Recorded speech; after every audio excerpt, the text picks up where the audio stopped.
ఓం మహాగణాధిపతయే నమః. ఓం గురుభ్యో నమః. ఓం శ్రీమాత్రే నమః.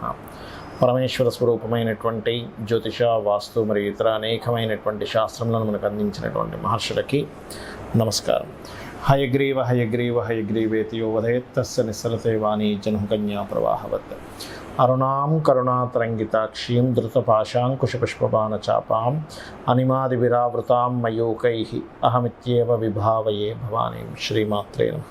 ప్రేక్షకులకి ఆ లలితాంబిక అమ్మవారి యొక్క అనుగ్రహం పరిపూర్ణంగా కలగాలని మనస్ఫూర్తి కోరుకుంటూ మనం ఈరోజు చెప్పుకోబోయే టాపిక్ ఏమిటంటే, చాలామంది వ్యాపారాలు చేస్తూ ఉంటారు.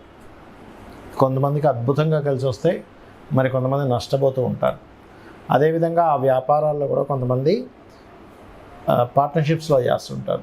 అంటే అలాగా ఈ జాతకుడు ఇంకొకరు కలిసి పార్ట్నర్షిప్లో చేయడం, అందులో కొంతమంది ఓన్లీ ఇన్వెస్ట్మెంట్ చేయడం, అవతల వాళ్ళు చూసుకోవడం, ఇలా రకరకాలుగా ఇద్దరు ముగ్గురు కలిసి చేస్తూ ఉంటారు. అయితే ఈ వ్యాపార విషయాల్లో చాలామంది ఏమనుకుంటారంటే, నక్షత్రం టు నక్షత్రం, అంటే వీళ్ళది పలానా నక్షత్రం, అవతల వాళ్ళది ఇంకో నక్షత్రం అయినప్పుడు ఆ నక్షత్రాలు కలిస్తే చేయొచ్చు, నక్షత్రాలు కలవకపోతే వ్యాపారం పార్ట్నర్షిప్ చేయకూడదు అనుకుంటారు. అది పూర్తిగా రాంగ్. గుర్తుపెట్టుకోండి.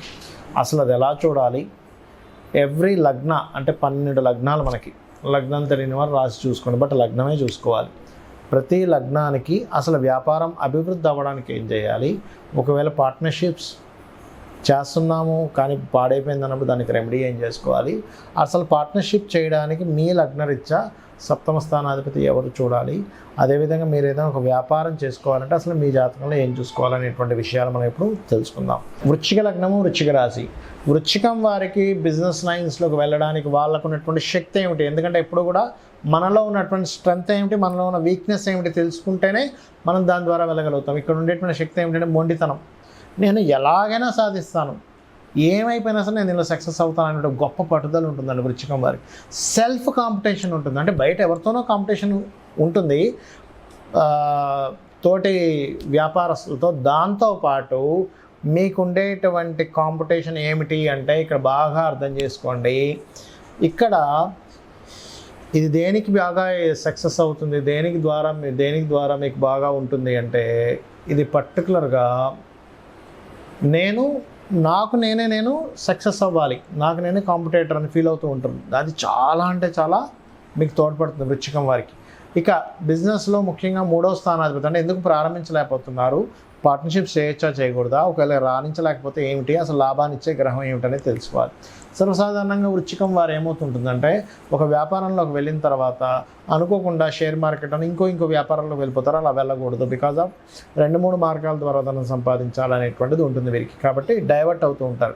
వాటి కంప్లీట్గా సెట్ అయిన తర్వాత ఇంకో వ్యాపారంలోకి దిగాలి ఎప్పుడైనా, మీరు ఇది గుర్తుపెట్టుకోండి. అయితే ఇక్కడ 3వ స్థానాధిపతి మీకు వ్యాపార ప్రారంభించేటువంటి కారకుడు అవుతాడు.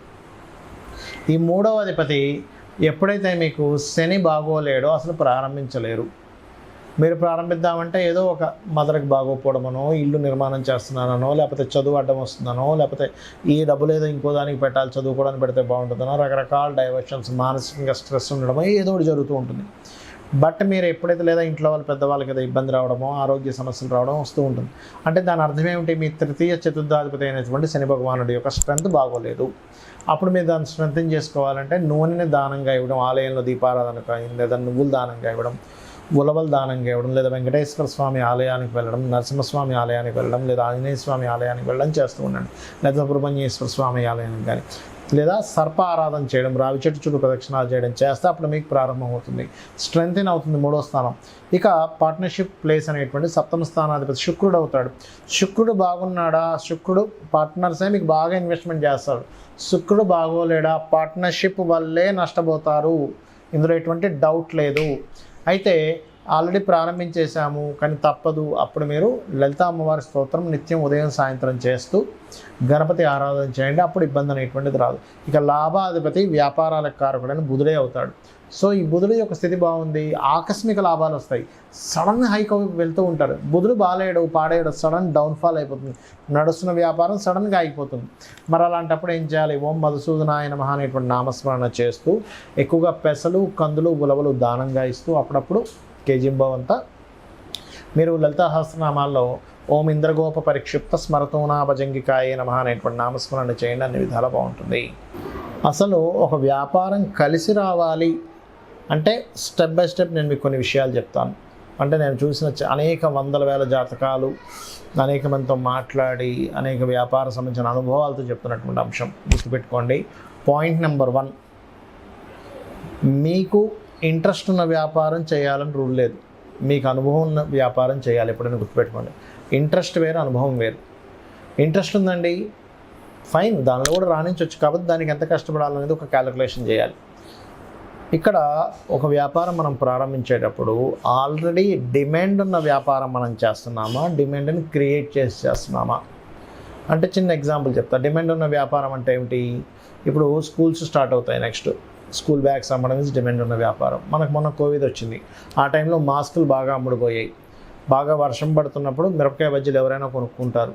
బాగా ఎండగా ఉన్నప్పుడు ఈ జ్యూస్ సెంటర్స్ కానీ, చెరుకు రసం బండ్లు కానీ ఇవన్నీ ఆటోమేటిక్గా అమ్ముడుపోతాయి. దాని గురించి మీరు పెద్దగా పబ్లిసిటీ చేయక్కర్లేదు. మనిషికి అవసరం, అవసరం బట్టి కొనేసుకుంటాడు, అర్జెంట్. ఇప్పుడు బాగా సిటీలో ఆ మధ్య ఒకసారి చూడండి, కోవిడ్ వచ్చినప్పుడు వ్యాక్సిన్స్ సంబంధించినవి, సమ్ ట్యాబ్లెట్స్ సంబంధించినవి అవి బ్లాక్లో కూడా అమ్మారు. అంటే ఏమిటి? డిమాండ్ ఉన్న వ్యాపారం చేసేటప్పుడు డిమాండ్ ఏది ఉందో దాన్ని తెలుసుకుని వ్యాపారం చేయడం ఒకటి. రెండవది డిమాండ్ని క్రియేట్ చేయడం. అంటే ఒక వ్యక్తి ఒక వస్తువును ఒక రకంగా అమ్ముతున్నప్పుడు దాన్ని ఇంకా బాగా తయారు చేసి వేరే వాళ్ళకంటే నాది బాగుందని చూపించుకొని మార్కెట్లోకి వెళ్ళి అమ్మడం. ఈ రెండిట్లో మీరు దేన్ని బాగా చేయగలరు అనేది ఒకసారి ఆలోచించగలగాలి. ఇది పాయింట్ నెంబర్ 1. రెండవది, మీకు ధనం ఇచ్చేటువంటి కారకుడు నిజంగానే మీ జన్మజాతకంలో వ్యాపార యోగాలు ఉన్నాయా లేవా అనేది ఫస్ట్ చెక్ చేసుకోండి. అంటే వ్యాపార యోగం ఉంటేనే వ్యాపారంలో దిగాలి. వ్యాపార యోగం లేకపోతే వ్యాపారాల్లో దిగడం వల్ల నష్టపోవడం తప్పితే ఏమీ ఉండదు అక్కడ. దీన్ని ఎలా చూస్తారు అంటే బుధగ్రహం ఎలా ఉంది ఈజ్ మోస్ట్ ఇంపార్టెంట్. లాభాధిపతి ఎలా ఉన్నాడు, ధనాధిపతి ఎలా ఉన్నాడు. నిజంగానే బుధుడు రాసులకి లేదా ఈ యొక్క వ్యాపార కారకుడితో సంబంధం ఉందా, స్వేచ్ఛాయోగం ఉందా, అంటే శనికేతువులు ఎలా ఉన్నారు, శని రాహువులు ఎలా ఉన్నారు ఈజ్ మోస్ట్ ఇంపార్టెంట్. ఇక్కడ ఏదైనా ఒక వ్యాపారం సరే మీకు కలిసి వస్తున్న వ్యాపారం తెలిసింది. అందులో ఏంటి, అది సర్వీస్ ఓరియంటెడా, ప్రోడక్ట్ ఓరియంటెడా తెలుసుకోవాలి. సర్వీస్ ఓరియంటెడ్ అయితే సర్వీసెస్ చేయడమే.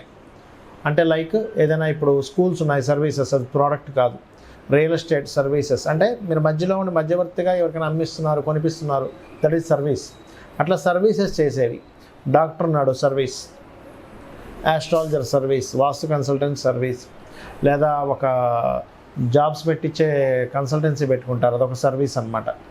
అదేవిధంగా ఏదైనా ఒక రెంటల్స్కి ఇస్తున్నాము. ఇప్పుడు షామియా మనకి ఇవి ఉంటాయి, ఏది ఒక వంట సామాన్లు కానీ లేకపోతే పెళ్లి సామాన్లు కానీ రెంట్లకి ఇస్తుంటారు. నువ్వు ఎనీథింగ్ నువ్వు ఒక రెంట్కి ఇచ్చి మళ్ళీ ఆ రెంట్ మీద తీసుకునేది కూడా సర్వీసెస్ కిందకే వస్తాయి. అంటే నువ్వు అక్కడేమీ ప్రత్యేకంగా నువ్వేమీ అమ్మట్లేదు, నువ్వు ఒక సర్వీస్ చేస్తున్నావు. నీకు సర్వీస్ ఉందా, బిజినెస్, లేకపోతే ప్రోడక్ట్ ఉందా ఈజ్ మోస్ట్ ఇంపార్టెంట్.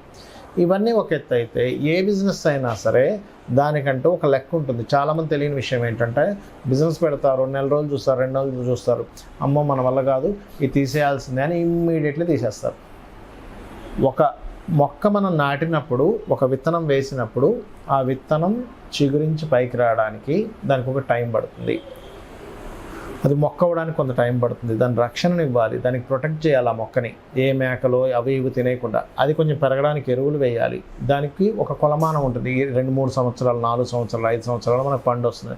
ఆ క్యాలిక్యులేషన్ రిస్క్ తెలిసిన వాళ్ళు దాన్ని యాజ్ ఇట్ ఈజ్గా ఒక రైతుకు తెలుసు. అదే మనకు చిన్నపిల్లలు అనుకోండి, రోజు ఆ విత్తనం వేసిన దగ్గర తీసి ఇంకా మొక్క రావలేదు ఏంటని చూస్తూ ఉంటుంది, మొక్కే రాదు. సో ఈ క్యాలిక్యులేషన్ ఫస్ట్ ఆఫ్ ఆల్ మీరు తెలుసుకోగలగాలి. ఇంకోటి, అనుభవం ఉన్న బిజినెస్లు ఎందుకు అన్నానంటే, అనుభవం ఏం చేస్తుందంటే, ఇప్పుడు చూడండి ఒక చిన్న ఎగ్జాంపుల్ చెప్తాను మీకు. నేను ఒక బిజినెస్ ఉంది. ఏమిటి ఆ బిజినెస్ అంటే, చిన్న ఎగ్జాంపుల్ మీకు ఏం చెప్తాను, ఒక జ్యూస్ బిజినెసే ఉందనుకుందాం, లేకపోతే ఒక పాల వ్యాపారమే ఉందనుకుందాం. ఒక వ్యక్తి పాల వ్యాపారం, ఇద్దరు ఫ్రెండ్స్ పాల వ్యాపారం ప్రారంభించారు. ఒక వ్యక్తి ఏమో లక్షలు సంపాదిస్తున్నాడు, ఇంకో వ్యక్తి ఏమో అప్పులు పాలయ్యాడు. అదేంటారు, నువ్వు ఒక 50 గేదెలు తీసుకొచ్చావు, నేను 50 గేదెలు తీసుకొచ్చాను, బట్ మన ఇద్దరం ఎందుకు సక్సెస్ ఏం ఫెయిల్ అయ్యాం తీసుకుంటే, ఇతనికి అనుభవం ఉంది. ఎలాంటి అనుభవం ఉంది? సక్సెస్ అయిన వ్యక్తికి ఒక గేదెని చూసినప్పుడు, ఒక ఆవుని చూసినప్పుడు ఆ దాంట్లో సెన్సిటివ్ తెలిసిపోయేది, ఇది జబ్బులో పడబోతుంది అని. అదొకటి. రెండవది, ఇక్కడ ఇతను ఓన్లీ పాలతోనే వ్యాపారం చేశాడు, కానీ మిగతా వచ్చేటువంటి వాటితో కూడా ఈయన వ్యాపారం చేశాడు. ఏంటి, ఆవులు కూడా పెంచుకొని ఆవు యొక్క గోమూత్రం అమ్మడం, ఆ పిడకల్ని కూడా అమ్మడం, దాని ఎరువులు దానికి మార్చుకోవడానికి, వీటికి కూడా వ్యాపారం చేశాడు. అంటే ఏమిటి, ఒక వ్యాపారాన్ని ఎలా చేయాలి, ఆయనకు లాస్ వస్తుంది, నాకు లాభం వస్తుంది, వాట్ ఈస్ ద రీజన్. ఇట్లాగే చాలామంది బిజినెస్లో కూడా ఏం చేస్తారు, వాళ్ళకి అవసరం లేకపోయినా స్టాఫ్ని ఎక్కువ మంది పెట్టుకుంటారు. ఆ స్టాఫ్ ఎక్కువ మంది పెట్టుకుని వాళ్ళకి శాలరీస్, ఫస్ట్లో ఎంత స్టాఫ్ కావాలి, నేను ఎంత స్టాఫ్ని రిక్రూట్ చేసుకుంటున్నాను అనేటువంటి స్ట్రాటజీస్ తెలియకపోతే కూడా లాస్ వస్తుంది. రెంటల్స్, హెవీ రెంటల్స్ పెడతారు. సరే ఓకే, ఒక్కొక్క ఏరియాలో మంచి పాష్ ఏరియాస్లో హెవీ రెంటల్స్ ఉంటాయి, కానీ దాని తగ్గట్టుగా మనం ఎన్ని రోజులు భరించాలి, ఎన్ని రోజులు భరిస్తే దానికి ఎంత కష్టపడాలని ఒక స్ట్రాటజీ కనుక వేసుకోకపోతే మీరు బిజినెస్లో రాణించలేరు. ఫైనల్గా నేను చెప్పేది ఒకటే, ఎవరైనా బిజినెస్లో రాణించాలి, బాగా లాస్లో ఉన్నామన్నప్పుడు అమ్మవారి మంత్రం ఒకటి ఉంటుంది, అది చెప్తాను ఫైనల్గా. ఏంటది అంటే,